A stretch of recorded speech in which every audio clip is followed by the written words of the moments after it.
오늘 그러니까 대통령의 최후 진술이 있습니다. 오늘 2시부터 헌법재판소에서 탄핵 심판이 시작이 되는데 탄핵 심판 변론길이 시작이 됩니다. 11차 길이 시작이 되는데 뭐 최후 진술 시간은 무제한이긴 한데 40분에서 50분 정도 분량으로 예상된다고 합니다. 그리고 주말 동안 변호인단과 내용을 윤석열 대통령이 조율을 해서 6필 그러니까 수기로 이제 문구를 정리했다고 합니다. 이게 제가 짧게 좀 말씀을 드리자면요. 구치소에서 이제 최후 진술을 준비를 할 때는 그 6필이나 A4 용지에 이제 편지지에 A4 용지나 이제 편지지로 6필로 이제 할 말을 적습니다. 직접 이제 손으로 이제 적는데 보통 플러스펜 같은 거 많이 활용하긴 하는데 이게 40분에서 50분 정도 분량이면은 한 A4 용지로 10장 넘게 10장이 훌쩍 넘게 아마 정리했다고 생각하시면 될 것 같습니다. 구치소가 저녁에 밤에 9시 30분이면 소등을 해요. 소등을 해놓으니까 환한불은 없고 약간의 미등만 켜놓으니까 이 자세나 눈이 상당히 좀 피로한 상태에서 이 최후 진술문을 작성했을 것 같습니다. 상당히 이제 그러니까 책상도 없으니까 그래서 상당히 피로한 자세로 상당히 필요한 눈으로 작성을 했을 것 같고 그간 또 재판이 워낙에 자주 열려가지고 밤에 쓸 수밖에 없었을 것 같습니다. 최후 진술은 2주 동안 준비를 했다고 합니다. 어떤 내용이 담길지 그 부분에 대해서 많은 분들이 좀 궁금해 하시는데 앞으로의 전국 운영 방안 그리고 계엄 선포의 불가피성 그리고 대국민 사과 등의 내용이 담길 것으로 그렇게 관측이 됩니다. 근데 의원님도 윤석열 대통령하고 자주 자리하셔가지고 윤석열 대통령 스타일을 잘 아시잖아요. 그러니까 어떤 식으로 좀 구성했을 것 같으세요? 예, 일단 우리 이동재 앵커가 그 상을 너무 자세하게 묘사를 예, 하셔서 지금 대통령의 지금 그 옥중 사항이 지금 눈에 이제 보듯이 이제 그림이 좀 그려지는 것 같습니다. 마음이 무거워요, 정말. 네. 뭐 아무래도 방금 말씀하신 것처럼 결국은 지금까지 해왔던 이야기지만 좀 더 압축적으로 비상계엄을 국가 원수로서 그 발동할 수밖에 없었던 상황, 민주당의 탄핵 복주, 예산 복주, 입법 복주로 사실상 국정 마비가 되었었고 그런 것을 타개를 좀 하기 위한 어떤 그런 사항을 하시면서 특히 또 이번 변론 과정에서 드러난 홍장원, 곽정근 등의 어떤 민주당과 어떤 야합해서 조작했던 어떤 것도 좀 언급을 하실 것 같고 그럼에도 불구하고 뜻하지 않게 놀라신 어떤 국민들 그리고 그 여파로 지금 현재까지도 고통받고 있는 국민들에 대한 어떤 그런 어떤 사과의 말씀도 담을 거라고 예상을 합니다. 이제 가장 핵심적인 앞으로 이제 탄핵이 기각이 됐을 때 어떻게 국민을 통합하고 전국을 이제 수습할 거냐. 그렇죠, 예. 이 문제에 대해서는 뭐 지금 일부에서 이야기되어 있는 어떤 개헌 이슈라든지 다른 어떤 여러 가지 방안에 대해서 대통령께서 이제 막판까지 많은 좀 고민을 하실 것 같고 또 이런 어떤 내용에서 사실 그 민주당이 국회 소추인단에서 이야기했듯이 예를 들면 윤석열 대통령이 나오면은 엄청난 어떤 보복으로 인해서 더 국가가 혼란해질 것이고 국정이 더 어려워질 것이다. 이런 식으로 어떤 이야기하는 것에 대한 어떤 반박 내지는 오히려 대통령이 탄핵이 됐을 때 어떤 국정 혼란이 어떤 문제점 그런 등등을 저는 이제 그 반박하지 않을까 싶고 특히 지금 미국 같은 경우 지금 트럼프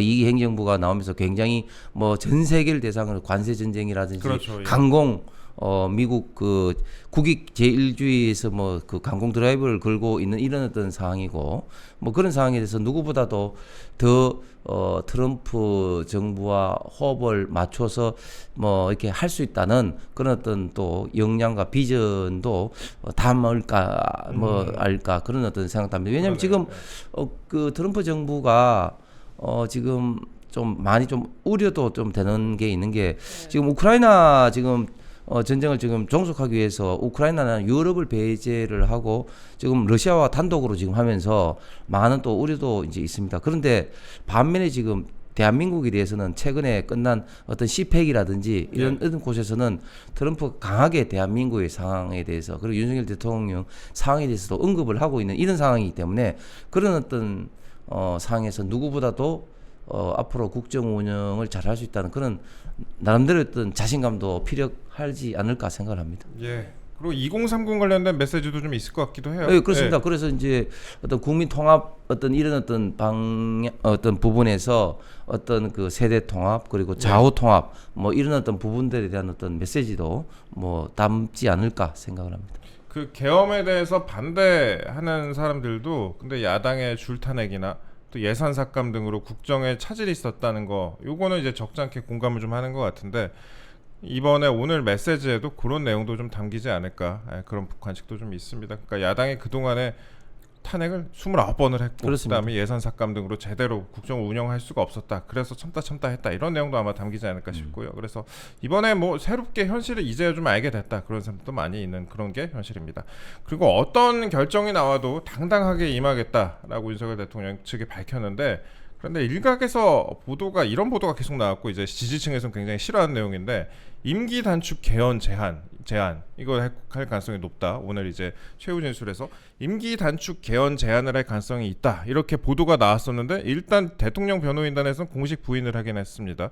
저도 뭐 분위기를 들어보니까 내부에서 그런 뭐 구상이 있었긴 했다고 하긴 하는데 이 시나리오도 나온지 좀 얘기가 나온지 좀 된 것 같긴 해요. 예. 네, 아무래도 전국 수습 방안 중에 하나였던 방안으로 예. 어떤 뭐 생각을 해볼 수는 있는 문제입니다. 왜냐하면은 사실 좌파에서 특히 탄핵을 지금 이제 주장하는 측에서는 대통령이 와서 굉장히 그 반대파들에 대한 어떤 그 정치적인 어떤 보복을 할 것이다. 뭐 이런 어떤 주장을 하고 결국은 이렇게 와서 과연 대통령이 뭐 제대로 전국 수습할 수 있을 것이냐. 뭐 이런 어떤 이슈에 대해서는 대통령이 오히려 더 공격적으로 뭐 개헌과 뭐 임기 단축을 통해서 확실한 어떤 전국 수습 어떤 방안을 보여줘야 된다. 뭐 이런 어떤 뭐 이야기를 할 수는 있겠습니다만, 그러나 그런 것들이 결정적으로 전국 수습 방안이 될 수도 없을 뿐만 아니라 오히려 지금 대통령 탄핵을 주장하는 측이 어떻게 보면 또 공격이 새로운 빌미가 좀 될 수도 있기 때문에 이런 문제에 대해서는 대통령께서도 고민은 많이 하시겠지만 담아내기는 제가 볼 때는 가능성은 별로 없을 것 같습니다. 예, 그렇습니다. 그리고 이게 마치 조건부처럼 비춰줄 수 있다. 그런 것 때문에 그렇습니다. 대통령 측에서는 지금 보석 청구도 안 하고 있고, 그래서 이 부분에 대해서는 좀 가능성이 낮은 식으로 좀 보도가 좀 되고 있습니다. 저희가 이 정도 좀 다뤄봤고요. 관련된 여론조사 결과 좀 짧게 좀 저희가 볼게요. 어제 리얼미터가 에너지경제신문 의뢰로 발표한 조사 결과입니다. 지난 20일부터 21일까지 양일간 조사한 결과인데 탄핵 인용과 기각 의견이 각각 52.0% 그리고 45.1%로 집계가 됐습니다. 그러니까 오차 범위가 플러스 마이너스 3.1%포인트니까 오차 범위보다 살짝 앞선 건데요. 그런데 계엄 직후인 12월 5일과 지난해 12월 5일과 비교를 해보면 탄핵 반대가 21%포인트 넘게 올랐습니다. 그때는 탄핵 찬성이 73.6%나 됐었어요. 예. 예, 그 잘 아신 것처럼 그 리얼미터가 사실은 뭐 저희 진영에 특히 윤석열 대통령에게 사실은 뭐 그렇게 우호적인 여론조사가 나오지 않는 그런 기관입니다. 그런데 리얼미터에서 이렇게 여론조사가 나왔다는 것은 굉장히 큰 의미가 있고, 좀 전에 말씀하신 것처럼 리얼미터 자체 내에 어떤 그런 어떤 추세로 봤을 때는 탄핵 반대 여론이 거의 거의 배 이상 지금 배 가까이 올랐다는 거 아닙니까? 예. 그러니까 거의 뭐 탄핵 찬성과 탄핵 반대가 지금 거의 5대5로 비슷하다 할 정도인데, 결국은 이제 이런 것들이 지금 현재 불과 2달도 안 되는 사이에 벌어진 정말 그 여론의 급반등, 급진전이 이제 있었다고 이제 볼 수밖에 없는데, 결국 이런 것들이 이번 비상계엄을 통해서 윤석열 대통령이 다 비상계엄을 국정민주당의 마비 어떤 시도에 할 수밖에 없었다는 좀 이해와 더불어서 어떤 민주당의 그동안의 여러 가지 어떤 폭주, 특히 또 탄핵도 이후에도 보면은 국정을 수습해야 되는 또 한덕수 뭐 권한 대행까지 또 탄핵을 한다든지, 또 민주당을 또 반대하고 비판하는 어떤 세력들에 대해서는 뭐 카톡도 검열하고 여론조사도 통제를 하고 또 방송사도 압박하는 이런 어떤 모습들을 보면서 야 이거 민주당이 정권을 잡아서는 큰일 나겠구나 예. 하는 어떤 국민적 공감대가 형성되기 때문에 이런 탄핵 반대의 어떤 여론이 높아지지 않는가. 그리고 또 그 오프라인상에서도 조금 전에 이야기한 것처럼 계속해서 어떤 집회라든지 또 2030이 많이 참여를 한다든지 뭐 이런 것들이 겹쳐지면서 또 탄핵 반대 여론이 자연스럽게 이렇게 급반등 하지 않았나 생각을 합니다. 같은 조사 그 리얼미터 조사 보니까 민주당 지지율이 41.1%, 국민의힘이 42.7%였습니다. 이거는 그 전주 대비해서 국힘은 1.3% 포인트 상승했고 민주당은 2.0% 포인트 또 하락을 했습니다. 최근에 뭐 중도 보수다 이렇게 해가지고 민주당이 여러 가지 특히 이재명 대표가 얘기하고 있는데 지지율상으로는 오히려 국힘이 더 상승한 그런 결과를 보이고 있습니다. 그 제가 그 민주당이나 특히 이재명 대표를 보니까 사실은 뭐 이재명 대표의 뭐 말을 뭐 신뢰를 하는 사람이 제가 볼 때는 바본 같은데 그런데 최근에 이재명 대표 말 중에 참 무서운 말들이 예를 들면 광주 금남로에 뭐 온 사람들이 사람이냐 뭐 악마다 또 비상계엄이 성공했으면 뭐 코리안 킬링필드가 발생할 거다 이런 이야기도 있었지만 이 중도 보수라는 말도 저는 이게 좀 희화하기보다는 굉장히 저는 또 무서운 말처럼 들리는 게 그래요? 결국은 이게 정치 전략 내지는 선거 전략상으로 민주당이 중도 보수고 또 국민의힘을 또 이 극으로 몰아가서 소위 말해 정치적 어떤 지형을 좀 넓히려는 그런 것도 있지만 본인들이 있던 중도 보수라는 이런 어떤 그 지형을 만들어서 자연스럽게 이준석 뭐 한동훈 또 유승민 같은 사람을 뭐 받을 수 있는 이런 어떤 저는 그릇을 저는 만드는 그런 어떤 그러면 좀 무서운 어떤 선거 전략이 저는 있다고 이제 봅니다만은 그거보다도 또 더 무서운 건 뭐냐면 최근에 CBS 김현정 뉴스 쇼가 그렇죠. 예. 이준석과 뭐 짬짬이했다 예. 이런 어떤 의심을 많이 받고 있어서 관련해서 지금 이제 뭐 박승민 정치 컨설턴트 같은 경우도 하차하고 뭐 그렇지 않습니까? 그런데 처음에는 이재명 대표가 그런 부분에 대해서 페이스북 관리자 실수다, 실무적 실수다 했다가 방송에 정작 나와서는 그게 맞다 이런 식으로 또 했잖아요. 그래서 지금 CBS라든지 방송가가 지금 여기에 대해서 굉장히 무서워하고 있어요. CBS는 그나마 지금 언론계에서 뭐 좌파다 이런 소리 듣고 있는데 완전히- 그런 CBS조차 그럴 정도면 완전히 그 이재명 민주당 편을 사실은 많이 들었지 않습니까? 네. 그런 방송조차도 지금 벌벌 떨고 있는데 근데 생각해 보시면 우리는 어떡하죠? 문재인 때 아니 그 김일영 그 기자가 당시에 질문 그러고 했다고 그 경기 방송 자체가 없어졌잖아요. 그러니까 우리가 보면은 언론을 대하는 기본적인 어떤 민주당의 어떤 태도에 대해서 우리가 다시 한번 느끼게 되는 무서운 어떤 그런 어떤 이슈가 있었습니다. 그 경기 방송 말씀하신 그렇죠. 김혜령 기자 그때 언론사가 아예 없어졌었죠. 그렇습니다. 그때 없어졌었는데 그런 자신감은 어디서 나옵니까? 요 한마디 질문했다고 없어졌는데 그리고 당시 TV 조선도 한상혁 그때 방통위원장 있을 그렇죠. 때 그때 그 유보를 했어요. 다른 어떤 그 이제 평가 부분이 크게 보면 5가지 부분인데 다른 부분은 다 이제 이제 점수가 높은데 소위 말하는 공익성은 이제 과락 이하로 해서 그 부분이 이제 유보를 했는데 조건부 뭐 승인은 받았습니다만은 그게 나중에 알고 보니까 다 조작됐다는 거 아닙니까? 그러니까 민주당이 지금 국회에서도 압도적 다수 의석을 갖고 있는데 만약에 행정부까지도 진짜 잡게 되면 정말 이 언론에 대해서는 뭐 카톡 검열이다 뭐 한다 이런 것들이 단순하게 저는 뭐 공갈로만 저는 끝나지 않을 겁니다.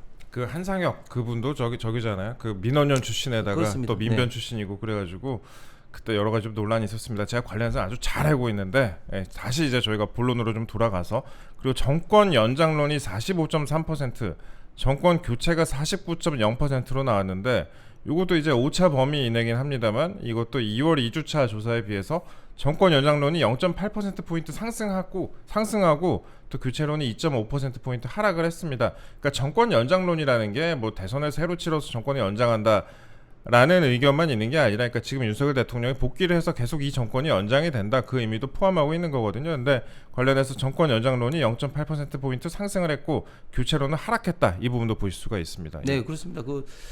통상적으로 정권 연장론보다는 정권 교체론이 통상적인 어떤 여론조사가 높게 돼 있거든요. 특히 비상계엄 직후에는 정권 교체론이 압도적으로 높았는데 이건 역시 거의 여론조사상으로 팽팽해졌다. 그것은 뭐 여러 가지 의미가 있습니다. 윤석열 대통령의 어떤 복귀를 바라는 거 그리고 민주당보다는 국민의힘 계열의 대선 주자를 더 지지하는 거, 집권하는 거 뭐 이런 것들이 복합적으로 돼 있는데 그만큼 민주당에 대해서는 어떤 그 집권 세력으로서 있던 인정을 못 하겠다. 이런 것들이 종합적으로 국민 여론조사상으로 반영되고 있는 것 같습니다. 예. 네. 아까 저희가 공수처나 헌재 불공정 논란을 언급했는데요. 공수처의 영장 기각 은폐 네. 의혹 있잖아요. 네. 이게 또 다른 대형 뇌관으로 지금 떠오르지 않았습니까? 그렇습니다. 지금 공수처가 처음부터 내란 관련된 수사건이었기 때문에 그 논란을 이제 불러일으키고 우리가 이 방송에서도 몇 번 다루었는데 이제 그러면서 이제 이야기되고 있던 것들이 또 영장 쇼핑이다. 왜냐면은 공수처법에 따르면은 이제 원칙적으로 이 중앙지법에 해야 되는데 서부지법에 했다는 자체가 이상하다. 뭐 그렇게 돼가지고 영장 쇼핑이라는데 그것이 지금 이제 사실로 드러나고 있죠.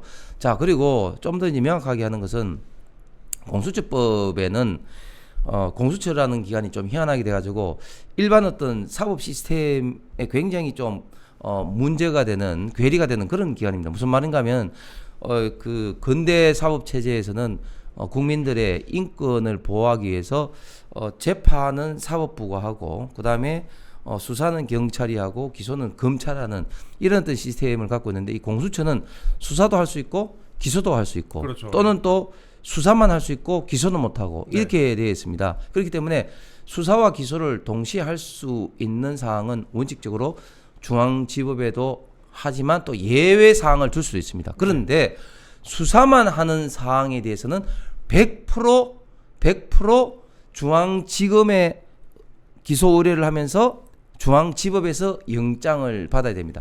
이 사안은 공수처가 기소를 하지 못하는 수사만 하는 사항입니다. 그렇기 때문에 예외도 있을 수가 없는 사항입니다. 그렇죠. 예.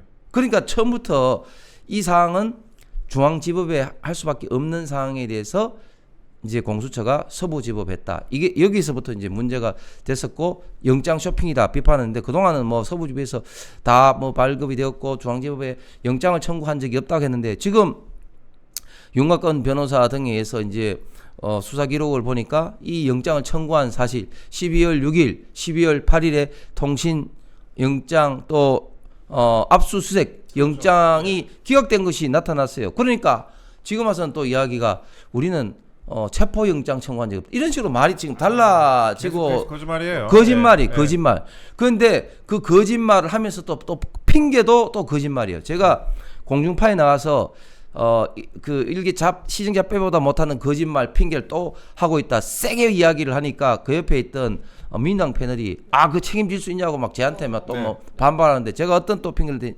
어떤 이야기를 했냐면 공수처가 그 핑계 대는 게 뭡니까? 많은 기관들이 영장을 청구하니까 여기에 대해 중복 영장에 대해서 예. 그 이제 중앙지법이 그때 기각을 했다고 이야기했잖아요.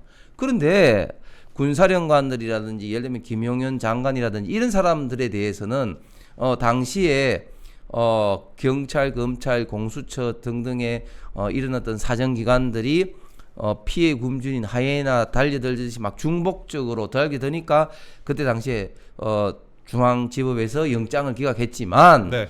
대통령에 대해서는 수사를 하고 영장을 청구한 적이 없잖아요. 네. 처음이잖아요. 그렇죠. 그러니까 뭐 중복 어떤 영장 청구기 때문에 기각을 했다. 이게 말이 안 되는 거 아닙니까? 저희가 의원님 의견에 조금 더 보태면서 도움이 되도록 사진 하나 준비를 했습니다. 사진. 어제 저희가 주진우 의원과 다루기로 했었던 내용인데 공수처가 답변한 걸 보면 대놓고 거짓말을 했어요. 고위공직자범죄수사처는 서울중앙지방법원에 윤석열 대통령 영장을 청구한 사실이 없습니다. 처음에는 아예 없다고 이렇게 얘기를 했었어요. 근데 나중에는 또 이제 말을 바꿉니다. 어떻게 왔냐? 현재로서는 답변 드리기 어려움을 양해해 주시기 바랍니다. 이런 식으로 말을 바꿔요. 그러니까 이게 처음에 이렇게 얘기했다가 나중에 좀 말을 바꾸고 이런 식이고 너 이거 했어라고 했는데 난 다른 거 한 적 없어 이런 식으로 답변 내놓는데 여기 또 하나 좀 지켜봐야 될 부분이 아까 이제 사진 다시 한번 보시면요 오른쪽 위에 부분이 수사기획관이라고 써 있습니다. 수사기획관이라고 써 있는데 그 답변서에 수사기획관이 이 답변을 써서 보냈다라고 이제 그런 식으로 이제 자료 공개가 됐는데 이 당시에는 공수처의 수사기획관도 또 없었단 말이에요. 그러니까 이게 다분히 의도적인 거 아닌가라는 생각이 듭니다. 이게 허위 공문서 작성죄에 해당한다는 그런 지적이 나오는데 그러니까 나중에 문제가 되면 이거 누가 썼는지 모른다 이렇게 나설 거 아니냐 그런 비판이 나오는 거 아니겠습니까? 네, 그렇습니다.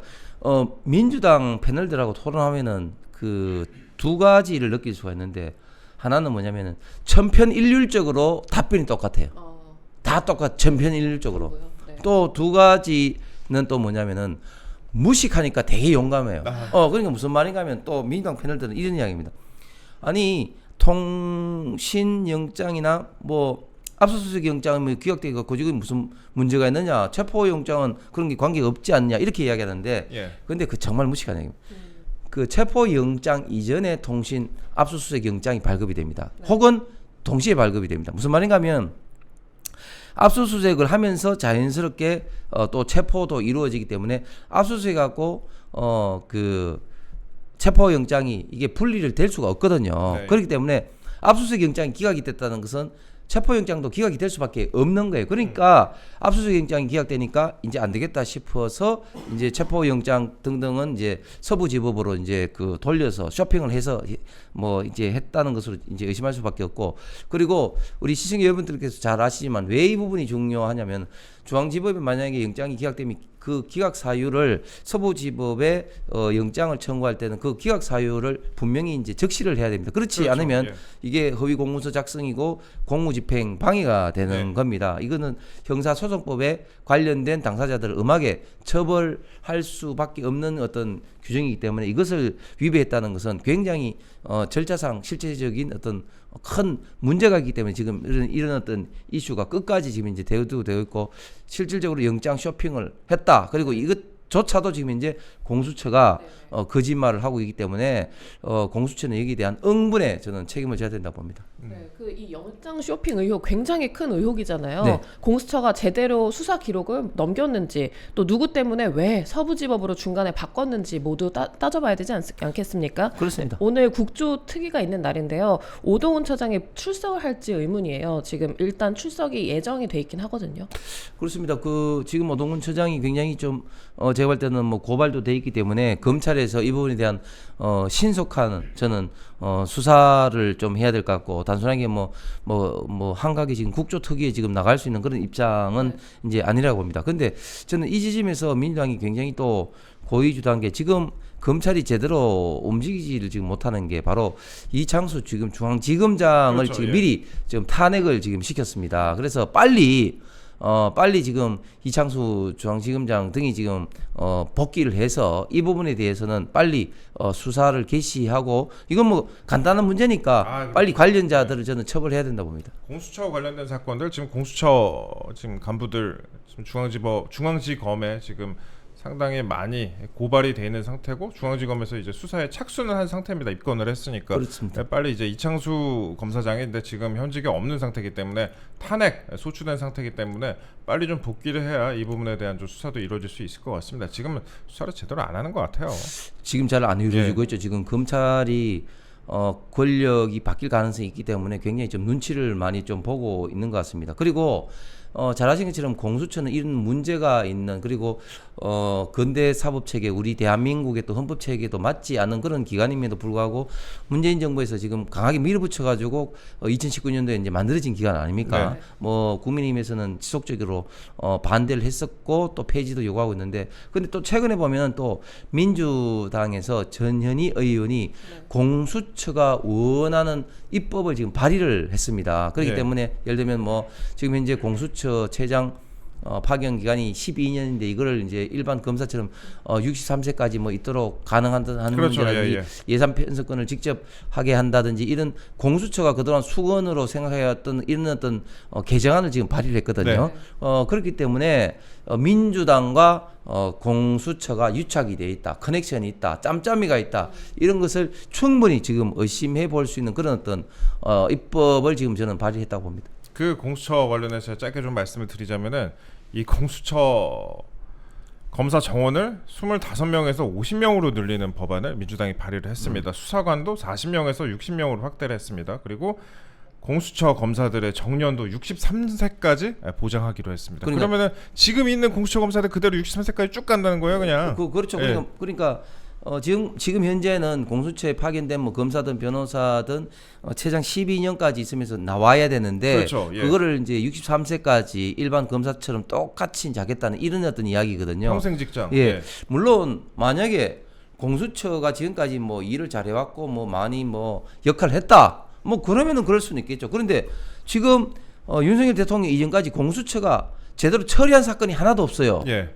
지금 처리한 사건이 하나도 없는 유명무실한 기관인데 지금 윤석열 대통령 탄핵하는 이 사항에 대해서만 지금 민주당이 원하는 대로 지금 그림을 그리고 윤석열 대통령을 불법 체포 구속했다는 이런 어떻게 보면 좀 농공 행상을 가지고 이런 법을 네. 발의를 했다. 이런 사항은 저는 민주당과 공수처가 정말 짬짬이가 돼 있구나 이렇게 의심해 볼 수밖에 없는 상황인 것 같습니다. 지금도 매년 200억씩 축내고 있는데 이게 인원이 2배가 돼 버리면은 뭐 최소한 400억 정도는 축낼 것 같습니다. 네. 그리고 지금 뭐 편향됐다 이런 지적까지 받고 있는 상황이고 위법 수사 같은 논란도 계속 있는 그런 상황인데 이런 공수처를 이렇게 늘려준다 이거는 어떻게 보면 농공행상이란 말로밖에 설명이 좀 안 되는 것 같고 반면에 검찰 같은 경우에는 이재명 대표 수사했다고 굉장히 예산을 줄였어요. 그 인사 탄핵 같은 뭐 검사 탄핵 같은 걸로 이제 보복을 했고 그 다음에 검찰 수사하고 정보 활동에 쓰이는 특수활동비 있지 않습니까? 특수활동비 80억 원, 그 다음에 특정 업무 경비, 특경비 이거 506억 원 전액 삭감했습니다. 감사원도 마찬가지예요. 감사원 특활비, 특경비 60억 원 모두 삭감했고 법무부 예산도 487억 원이나 깎았습니다. 그런데 공수처 예산은 45억 원이 증가한 252억 원을 올해 새로 편성을 했고 그 다음에 또 법원 같은 경우에도요. 법원도 수건 사업이었던 판사 임용 경력을 법조인 경력 10년에서 5년으로 단축하는 그런 법원 조직법도 발의 한 달 만에 처리를 했습니다. 그래서 판사 정원이 올해부터 5년간 370명이 늘어난다고 합니다. 결국에는 이제 이재명 재판 잘 봐달라. 이거로밖에 해석이 안 되는 부분 아니겠어요? 예, 지금 민주당 이재명 또 대표 측에서는 지금 법원 예. 판사에 대해서는 뭐 철저하게 뭐 어떻게 보면 좀 본인들의 어떤 수건 사업도 뭐 해주고 뭐 그렇게 하는데 검찰에 대해서는 철저하게 지금 특경비 특활비를 다 삭감을 하고 있는데 사실 특활비라는 게 이런 겁니다. 검찰 수사관들이라든지 이런 사람들이 이제 야간 어떤 그 잠복 근무를 한다든지 그렇죠, 이러면 어떤 밥값이라든지 또 피의자 내지는 그런 어떤 사람들을 좀 뭐 해유하기 위해서 같이 뭐 밥을 먹을 때 뭐 밥값을 뭐 받을 수가 없으니까 네. 낸다든지 어떤 그런 어떤 거죠. 그렇기 때문에 그런 것을 일괄적으로 삭감했다는 것은 일선 현장에서의 어떤 그런 수사에 지금 막대한 지금 차질을 지금 받을 수밖에 없다 그런 현상인데 제가 이야기 들으니까 민주당 의원들이 최근에 검찰 측들하고 뭐 예를 들면 술자리를 하면서 이런 이야기를 했는데 그때 뭐라고 했대요? 예, 당시에 특갈비를 삭감하면서 걱정하지 마라 우리가 집권하면은 네. 2배 올려줄게 아하. 이런 식으로 또 회의를 한대요. 야. 뭐 그런데 우리 그 검찰 우리 계신 분들도 분명히 잘 알아야 될 게 민주당이 지금까지 검찰들에 대해서 특히 이재명 대표를 수사하는 사람들에 대해서 이렇게 무자비한 어떤 탄핵을 하고 특활비를 삭감하고 이런 어떤 부분에 대해서는 정말 잊지 않고 정말 제대로 수사를 좀 진행을 좀 해 주었으면 하는 그런 바람이고 저는 검찰이 이거는 또 자존심이 또 걸린 문제라고 생각을 합니다. 예, 그리고 저희가 헌법재판사로 다시 또 좀 돌아가 보겠습니다. 우리나라 헌법의 최고 권위자로 꼽히는 허영 교수님, 저희가 몇 번 좀 다룬 바 있는데 허영 교수님이 특히 이제 헌법재판연구원의 초대 원장 출신이기도 하세요. 그런데 현재 이제 탄핵 심판에 대해서 최소 10가지의 문제점이 있다 이렇게 지적을 하기도 했었는데 공수처의 영장 쇼핑을 아셨으니까 더 늘어나게 됐습니다. 이제 11가지는 될 것 같습니다. 이거 헌재하고도 직간접적으로 연결이 되는 거기도 하니까요. 그런데 그 허영 교수님을 포함한 학계 법조계 인사 100명이 시국 선언을 했습니다. 제가 이걸 간단히 좀 말씀드릴게요. 시국 선언문에 자유민주주의를 부정하는 이념 성향을 가진 헌법재판관들이 정치적 편향성을 가지고 대통령 탄핵 재판을 주도하고 있는 어처구니 없는 일이 벌어지고 있다. 정치적 중립성을 의심받는 가운데 만약에 헌재가 탄핵을 인용한다면 대한민국은 걷잡을 수 없는 파국적 대혼란에 빠지게 될 것이다. 이렇게 내용을 담았습니다. 이거 허영 경희대 석좌 교수님 그리고 한상대 전 검찰총장 등등 이제 100명의 법조인이 시국선언문에 이름을 올렸는데 허영 교수님은 아마 지금 최근에 법조인들 대부분이 허영 교수님 책으로 공부를 했을 거예요. 그 헌법 공부를 하면은 볼 수밖에 없는 거고 저도 과거에 이제 허영 교수님 책으로 공부를 했었는데 아마 의원님하고는 조금 세대가 다르지 않을까 싶다. 아닙니다. 저도 예. 허영 교수님 책을 이제 공부를 했고 물론 그때 당시에 제가 그 고시 공부할 때는 허영 교수님은 좀 상대적으로 주니어였고 물론 말고도 이제 우리 그 권 교수님이라든지 굉장히 굉장히 훌륭하신 분들이 많았습니다만 지금이야 뭐 허영 교수님이 최고의 어떻게 보면은 뭐 권위자이시고 전문가신데 허영 교수께서 말씀하신 그런 어떤 10가지 어떤 그런 사례가 지금 21세기 대한민국의 헌법재판소에서 지금 현직 대통령의 탄핵 심판에서 벌어지고 있다는 이런 사실이 정말 도저히 납득할 수가 없는 일이죠.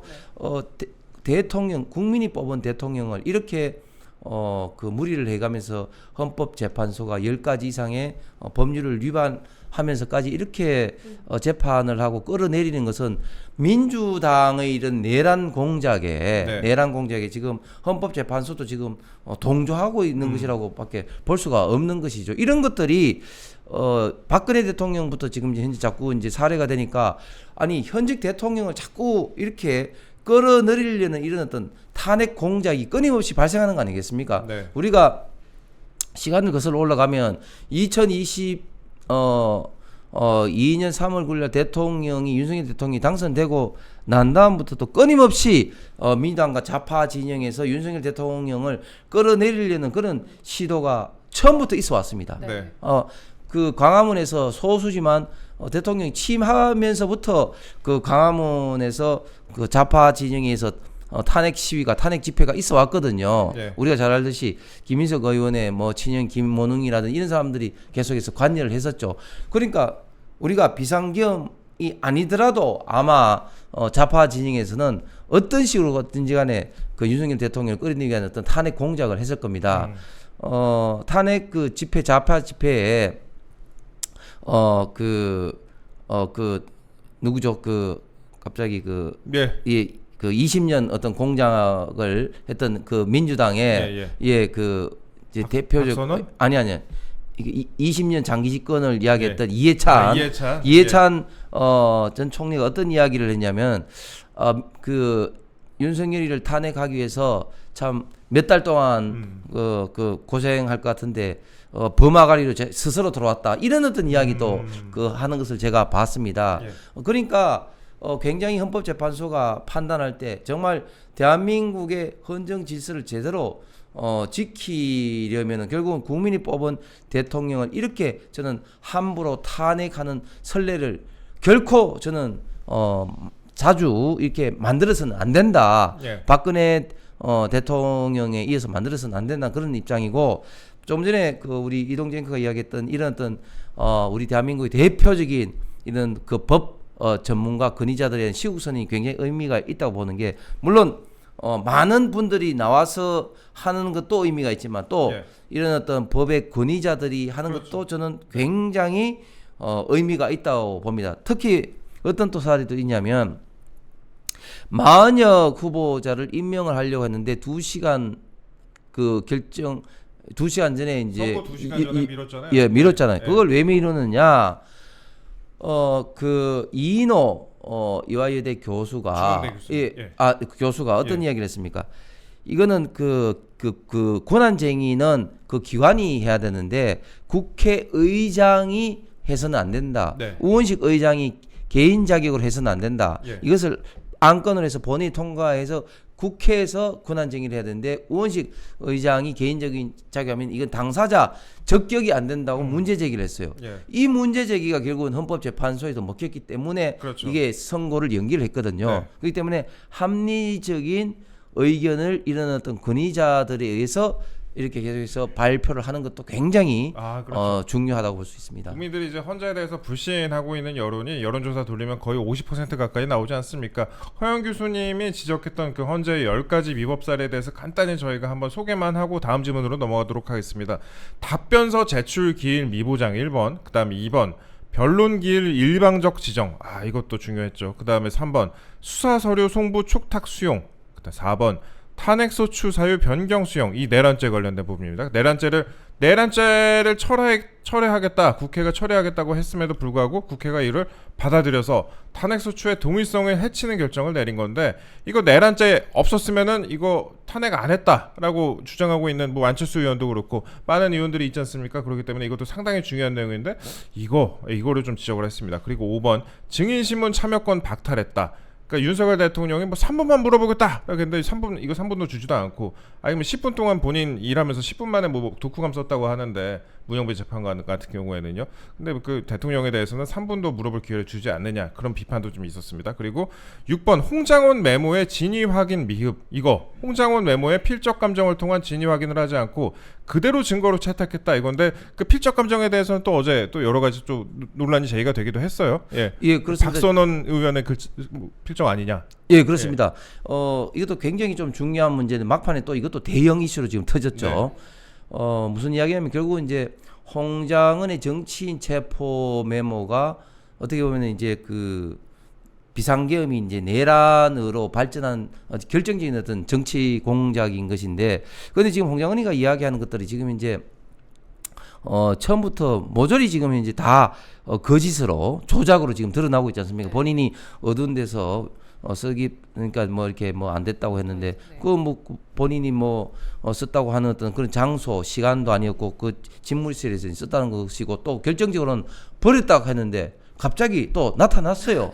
근데 그 또 메모지는 보면 거의 상형 문자, 서령 문자처럼 도저히 해독이 불가능한 건데, 그 해독을 정서를 보좌관한테 했다는 건데, 야, 저는 그걸 보면서 우리가 그 이집트 그 상형 문자를 이렇게 그 해독을 한 그 로제타 그 스톤 있지 않습니까? 그것처럼 야, 이거를 해독할 정도면은 어느 정도의 수준인지 어째 의심스러울 수밖에 없는데 그렇게 됐다는 건데, 근데 그 명단에 쓴 필체와 그 밑에 이제 축차 근거 또 그 방첩사 구검 이런 또 부분의 필체가 이제 다른데, 그 홍장은이가 또 어떤 이야기를 하냐면은 요 위에 부분은 보좌관이 이제 정설한 것이고 요 밑에 부분은 내가 썼다. 이런.